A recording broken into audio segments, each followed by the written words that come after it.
time. All right, mate.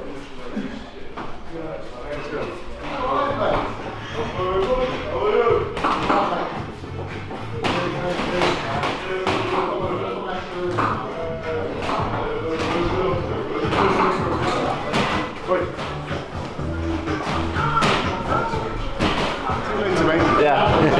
We've got to switch this camera off now. Clifton, Harry, come down. Been a long journey for me today, but you're the 28th. Big step up for you. You're fighting for first real major title, as in the English. Yeah, no, it's what we want. It's what we want. Feel like the apprenticeship's done. We're just ready to jump into titles. Really, ready. Do you really? You're only just at the end of your apprenticeship, and you're jumping in the deep end. Yeah, but there's no time to waste. You know, I've been in the gym for years. You know, Fight Factory here at One Nation, and boxed well as an amateur. Ready, feel ready. So confident. What was your amateur career like? I know you won the Harrogate Cup. Yeah, Harrogate, Novice ABs, Merseyside and Cheshire Elite Champion a couple of times. Well, how come you stay then? Because you're a Derby boy, so why Mersey? Yeah, well, I went uni. I went to uni in Liverpool. All right. What, John Moores? Yeah, adopted solid lad. Yeah. Yeah. So. Well, they've got a great team down there. Yeah, great team. So who would have been fighting down there when you were there? Jed Carroll was there. Yeah. Jed's pro now. Yeah. With MTK, Nathan Corliss, Dexter McCazza. Just turning pro. He's having his debut. I think a couple of weeks after you fight. Yeah. Blaine Highland, he was there. Yeah, he's just turning pro. Sam Maxwell, he was on the squads, but. Solid by those. Yeah. Adam was there. Adam Farrell. Brilliant kid. Yeah. Just had to retire, hasn't he? Yeah. So no, it was good gym. Very good gym. So also obviously as an amateur, then you were quality. How would you describe your style then? Because we don't know what it is. Yeah, you don't know what it is. Keep trying to find out, but we don't know. Don't know. We'll keep that under wraps. But I don't mind. We'll have it. Anyway. Do a bit of anything. Bit of everything. I was saying when I looked at your record, you had 7 fights, 7 wins. But they were the guys that you're supposed to beat. But I did say, actually, they were very good journeymen. You know, like Masinga and Alistair Warren, both 6-rounders, both good step-up journeymen. You know, they're good management. Good management. Now listen, to be fair, right, we was not going for the English title, to be fair. No. We were supposed to box a kid called CJ, no, we put an application into box for the Midlands area, which is CJ Challenger's got the title. Right, yeah. He's a Leicester boy, isn't he? Yeah, Leicester boy. I know Hudge very well. But if I don't put that application in to box, for my fighters to box for him, that's what he wants to do. He has every right to say, I don't want to work for you anymore. Understand? Or work with you, or wants me to work for him. Because as a manager, I'm working for the fighter. Yeah. So their management team didn't want the fight. I think CJ wanted to take the fight, but I don't think the management team wanted to take the fight. So they've gave it up. So we was trying to find an opponent. Nobody wants to box Harry Scarff in the business, trust me. So I spoke to my good friend, Mr. Wood, VIP. Asked him if he'd be interested in having a voluntary defence against my fighter. So and how many weeks ago was that? When was that? Probably about a month ago, wasn't it? Yeah, a month, if not a bit longer. Yeah, something about that. Yeah. So you've had a good camp then? Yeah, good camp. What, 2 weeks? 2 weeks, 3 weeks away, are we? Yeah, 3 weeks away. Yeah, just over 3 and that. And everything going well? Yeah, gone flying. well. Yeah, flying. Yeah. New jump. Great sparring. We've been travelling for loads of sparring and stuff. So happy days. Yeah, well, like I say, I know Jack's training hard. You obviously you've watched him fight. You know he likes to have a fight. Does that give you any idea of how you're going to go about it? Well, we know what he's about. We know what he's going to do. He don't know what I'm going to do on the night. So, you know. I did say to the manager, he can actually move his head. He can, you know. He just chooses not to sometimes. When he's eating. But no, listen. No disrespect to him. You know, Jack's a decent fighter. You know, we're not taking him lightly in the slightest. We're preparing for the best that he's going to bring, the best one he can bring. But to be fair, to be honest, I didn't think he won that fight. There's 2 fights I didn't think he won. So to be fair, we know we have to do a proper job on him up there because the judges are on his side. So I know we're going into Lions Den, so we know we have to do a proper job. And trust me, we're going there to do a proper job. We're not going there to play about. He's going to be in a fight. Understand? He's one of these that he does rise to the occasion. You know, like I said, his beginning of his amateur career, he was poor. I think he had 2 wins out of his first 10 fights as an amateur. But his last 33 fights, I think he won 30 of them, and one of those being a loser in the ABA finals against Williamson. That shows that he's got credibility, and he's got skills, and obviously he's got good amateur pedigree. Yeah, you don't get to the finals of the ABAs by not having no pedigree. That's what I'm trying to say to you. We are not looking at these fights thinking, oh, he's just going to stand there and get bashed up. That ain't happen. He's a tough champion. Yeah, well, like I said, I'm looking forward to this. I'm not sure what you're going to bring, but I know Jack always does bring a good game. So I've never seen him in a bad fight. He might bring a good game, but can he play his game? Well, do you know, we'll have to see. We're bringing our game. We're going to play our game. We're going to play Connect Forward. You know what I know. His coach Alex, he wasn't happy with the performance. You know, he knows he could do so much more. And from what we've heard from you know, people that you've sparred with and everything, we know you can box a bit. So I presume, you know, he'll be working on that. Yeah. But makes it exciting, and a great venue as well. You know. Listen, I have so much respect for Steve Woods and his promotions and everybody that he works with. He's a proper gentleman, and like I said, you know, he didn't have to give us this opportunity, so we are most pleased and happy for the opportunity to box for this title. Well, what do you feel then? Because stepping up from 6 to 10 for a major title, mentally it's not the easiest thing to do, though, is it? Let me explain to you this: that if you can do 6 rounds, you can do 10 rounds. Yeah, but when you've not done it... No, listen. If you can do 6 rounds, you can do 10 rounds. I remember my 5th pro fight. I boxed 2 opponents before. That boxed them both twice. John Harewood, wasn't it? Yeah, John Harwood, and I boxed Tucker Richards, from Wolverhampton. I boxed them 2 twice. My next fight was against Michael Murray. Yeah, for a British Eliminator. That was a 10 round. When you're in the ring, it could be 10 or 12 rounds. You've got to do them, ain't you?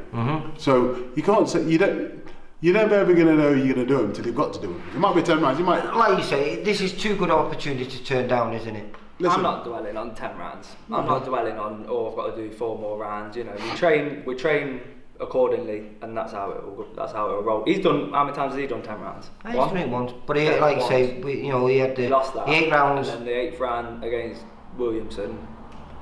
And that was close, wasn't it? I want to know how somebody can get knocked down twice in 1 round and still win on points and not absolutely dominate. I think the judges said, even though he won the rounds, Troy won his rounds big, but he still won his rounds, even if it was most importantly, this is not a go at Luke, yeah? You have to blame the British Boxing Board of Control for shit decisions like that. So we're going to be getting a decision, obviously. Yeah. Well, listen. You tell them what you think anyway. For the simple reason that they'll rob you and smile in your face anyway. So it makes no difference. You might as well tell them what you think, because they'll rob you and smile in your face anyway. So it makes no difference. Great experience for you. I'm right. You've mainly fought local, haven't you? I don't agree with anything. Don't listen to it. I'll tell you. But most of your fights have been local. They've all been around Derby. I think you fought once in Stoke. Was that against Alistair Warren? Was it? Yeah, boxing Stoke. But as an amateur, I boxed away. You know, obviously Harringay. Yeah, obviously Liverpool won home for me. But it was adopted home. But you know. Yeah. Do you still go? We travelled. Do you still go back up there? I've been up not long ago, but busy working, kids, making training. Babies. Making you know babies. What I mean? Good baby maker. What you? How many children? I've got 2, and I've got 1 on the way. In October. So hopefully she stays away for a few weeks. And you're 26 now? 26, yeah, just. So this is perfect timing for you, really, isn't it? Yeah. As a professional fighter, you know, you've 2 years your pro, like you say, you just feel like you finished your apprenticeship, and this is your first real challenge. But as I say, it's a big challenge, and it's a big ask for anyone. I don't. To be fair, listen. Let's put it bluntly now, yeah. It's 2 men having a fight. Of course. Yeah, it's just 2 men having a fight. And if I didn't think that he wasn't ready for this, I wouldn't ask for him. He wants it. He wanted this. No, he didn't even expect this, to be fair. I pulled it out the bag for him. Understand? Correct or wrong? I wanted anybody for the Midlands title. Yeah. But this is just. This is icing on the cake. Cherry on the top. So the next time was going to be a 10 rounder, whether it was this one or the Midlands. So. But would you're not scared that if he does win, then is he going to be ready what comes next? Because if you're English champion, you're perhaps 1 or 2 fights away from British. Listen, let's have a look at it like this, yeah? He has sparred with very, very good light middleweights in the country, yeah? Very good champions, yeah? And held his own, no problem. I have no problem with him having to move up, none whatsoever. As long as we take the right fights at the wrong time. At the right time, not wrong time. At the right time. That's all. It's not about moving up. It's about who you fight. I'm just going back to. Do you remember a few weeks ago, Dillian White's protege, John Harding Jr.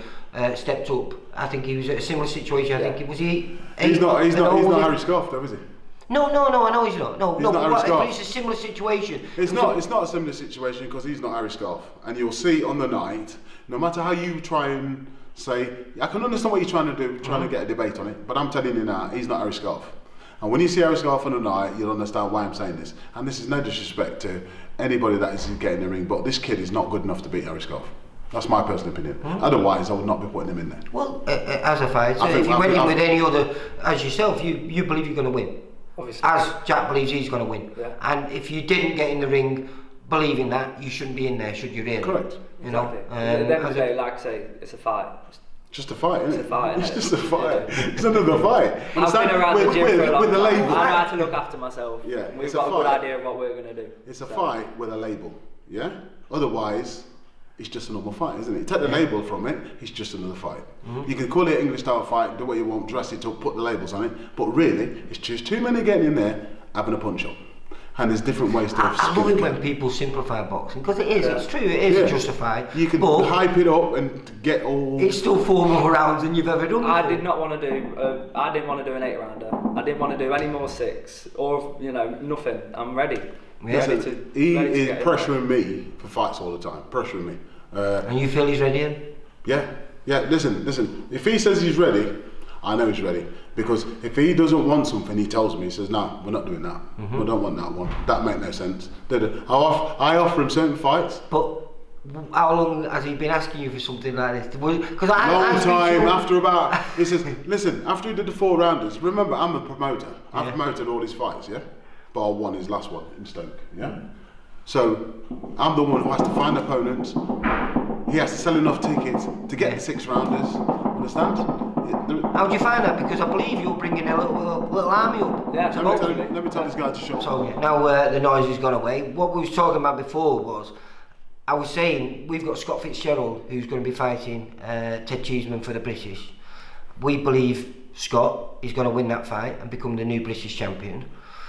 I believe the winner of you and Jack Flatley, the winner of that fight probably might end up having to fight Cheeseman for Cheeseman to rebuild to try and get back to British title level. So are you ready for that? Are you ready for winning this title and going on to levels above? I believe, yeah. I'll answer this question, then you can answer it, yeah? For the simple reason that this is what I say. Right about now, yeah, he'll say yes, yeah? He's ready for Cheeseman. He's ready for Cheeseman. Is he ready for Fitzgerald just yet? Maybe, maybe not. Understand? But within after winning this fight, his confidence and his ability are going to go up. Right? So we'll have a look at it again. All it takes for me is to watch him in training, watch him in sparring, and then make the decision. Does he have the ability to beat them both? He has the ability to beat them all. So do you believe, how far then? Do you believe he could be world champion? I believe he could be a world champion. Because I believe Scott Fitzgerald at some point in his career could be. I believe he beats Fitzgerald. This is exciting. I'm not just saying listen. I'm not here just one of them promoters or trainers and just a brave trainer for his fighter. But I believe that he's got the ability to beat them all. Understand? Harry's been with you since he was a boy, was he? Yeah. He started first came to the gym, about 12, 13 months? Yeah, so I know Harry very, very well, understand? I know what he's about. I've seen him spar. He's an absolute lunatic. I call him Horrible Harry. Understand? He calls him Harry the Hammer. No. Horrible Harry now. Yeah, it's horrible. Is Yeah. it, well, I think Like was it Hammer Time, is it? Horrible now. It's horrible. I changed it. Horrible. Horrible Harry. It's on the short, so it's official. Yeah. Horrible. You'll see why I say it's horrible. Understand? Yeah. Listen, he's sparred with some top kids, and he's held his own with all of them. And done, I'm just saying held his own because I'm not saying that he had the better of the spar. I'm just saying that he held his own. Not a problem. So in 3 weeks, we're in for fireworks. Pardon? It'll be a cracking night. 3 weeks time. Yeah, great night. It was absolute cracking night, and I think, you know, like I said, you know, thanks again for VIP for giving this opportunity and the British Boxing Board of Control. I don't usually give them any praise because they don't really agree with a lot of the things they do, but they thanks. But to answer that question that you asked, like looking past, I'm not looking past it at all. This is the fight that I want, you know. Everyone says it, but I need to get the English title first before we look at anything that comes after that. So your Cheeseman or Fitzgerald or whatever, it's all irrelevant at the minute. Flatley's Until this fight's out of the way. That's the one. Flatley's the one. Right. Well, good luck for the 28th of September, and what I'll say is, may the best man win. Yeah. Correct. Thanks a lot. Take care. VIP. One nation all day long. Shout out Andy Little as well. Yeah. From my PT this morning, killing me. Yeah, PT killed him. Andy Little smashed him this morning. Killing me. I'm not even telling you the numbers he did, but trust me, smashed it. Don't worry about their 10 rounds. I'm not worried for what I heard he did today, not in the slightest. I'm surprised he's still here. I'm ready. We're going here. Oh, he walked out of the gym like that. 2 carpets under his arms. Yeah, I'm the man. All right, lads. Listen, look forward to seeing you on the 28th, mate. Thanks. See you. Bye. For all boxing info, news and latest interviews, amateur and pro, across the north, click and subscribe. VIP Boxing Promotions. Also Twitter, Instagram and Facebook.